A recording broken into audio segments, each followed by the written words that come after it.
And for the past, I don't know, 20, 25 years or so, what many of those people, in fact, most of those people, would tell me about Washington is that they would say our country, I'm paraphrasing, they would say our country was founded by geniuses, but it's being run by a bunch of idiots.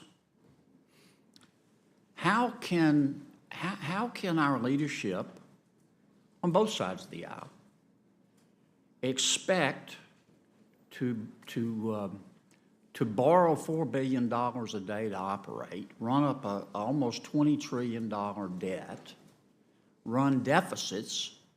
When we try that in our family, it doesn't work. And this is what they also tell me. They tell me that they look around and they see too many undeserving people at the top getting bailouts and special treatment. And they see too many undeserving people at the bottom getting handouts. And they're stuck in the middle and they're getting the bill. And they can't pay it anymore because their health insurance has gone up thanks to the Affordable Care Act, and their kids' tuition has gone up, and their taxes have gone up. But I'll tell you what hadn't gone up is their income. And I think that's why this country is so divided.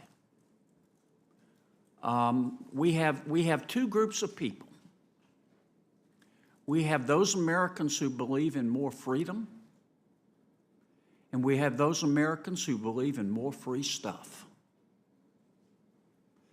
I'd like you to tell me how your budget impacts the working class of this country that is being hollowed out and is not sharing in the great wealth of this country, economically, socially, culturally, because the people, the undeserving people, not everybody, but the undeserving people at the top and the bottom who have all 4 feet and their snout in the trough.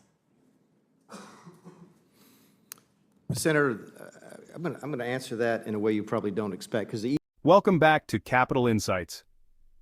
Today, I'm diving into a fiery budget hearing featuring Senator John Kennedy. This conversation is packed with hard-hitting truths about middle-class struggles and government inefficiencies. Hit that subscribe button and turn on notifications for more insightful content like this.